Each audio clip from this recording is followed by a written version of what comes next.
Well, joining me now to discuss this is Shane Greer, Executive Editor of Total Politic, and Mark Pack, Co-Editor of the Lib Dem Voice website. Gentlemen, thanks very much indeed for coming in. Mark, I'm going to start with you. You have 1 minute. I'm an independent voter. Convince me. If AV is introduced, when you get to vote in future elections, you'll have far more power and far more choice when it comes to filling in the ballot paper.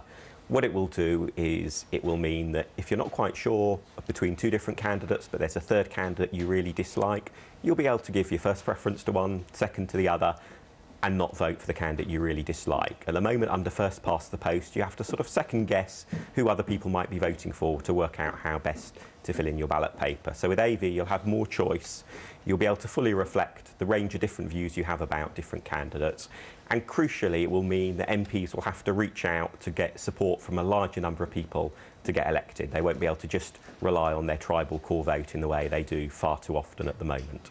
Right, OK. A few problems with that for independent voters, I suspect. It just sounds woolly. It doesn't sound certain. It sounds as if we're going to get coalition governments down the line. It sounds like a big old mess.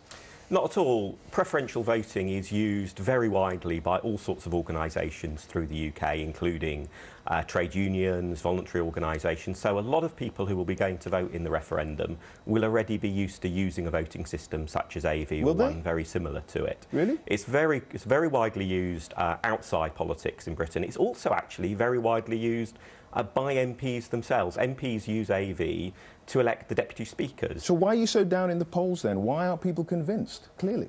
Obviously, it would be nicer if we were higher in the polls at the moment, but I think if you look at the polls this weekend, there isn't that big a gap between the yes and the no campaign, so there is all to play for in the last few days of the campaign. OK, we'll leave it there.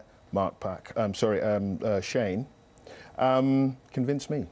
Well, I think, first of all, I'm assuming that as you're one of the few independent voters who's actually caring enough to go out and vote, one of the big things in this referendum is it might have a turnout of about 40% at the very most, and certainly in somewhere like London, we might be looking at closer to 15%. One of the things we have to bear in mind is it's not this huge debate that's going on. The difference between AV and not AV isn't as big as, for example, the difference between AV or first past the post and proportional representation. What will happen is this: under AV, you're much more likely to have coalition governments. That's simply true. The other outcome of that, of course, is that as a result of coalitions, you're much more likely to see the horse trading behind closed doors that we've seen as a result of the current coalition. I think British people want to have a certain outcome. You talked about certainty. Under AV, you can have a situation. This isn't going to happen every time, certainly. Let's not blow it out of proportion. But you can have situations where the person who comes first doesn't actually win as a result of that transferable vote. I think it's a case of sticking with a system that's tried and tested. And if in the future we want to actually have a proper debate, a proper referendum over something like first past the post or proportional representation, certainly we can do that. But that isn't the debate we're having right now, and we're spending millions of pounds on something that really most people don't care about. OK, your minute's up. A lot of debate about the costs of this. That's a straw man, the Yes campaign suggests. Secondly, MPs, they're in for life, aren't they? Under first past the post, they don't have to reach out to anybody.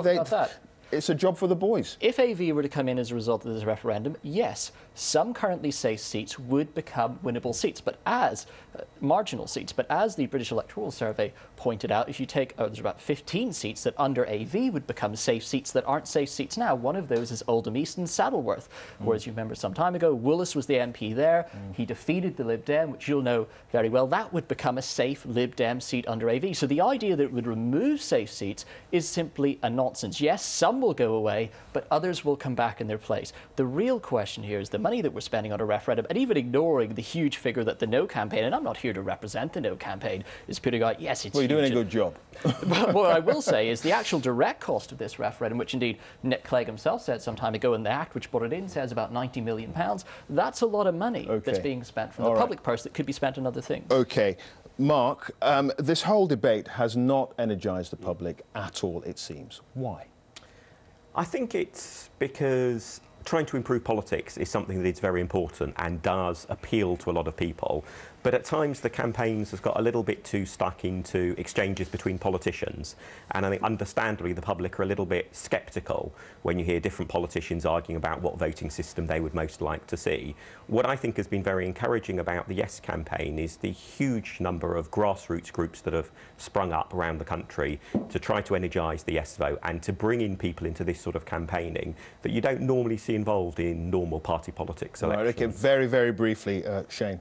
If you look at the turnout that we're going to have at this referendum, about 15% maybe in London, at most in Northern Ireland, where there's historically high turnout, maybe 60%, but that's only because people are turning out for the sort of local elections that they have there. Okay. It's a nonsense to say that people are interested. We'll leave it there. In this. Shane Greer, Mark Pack, thanks for coming in. Thank you.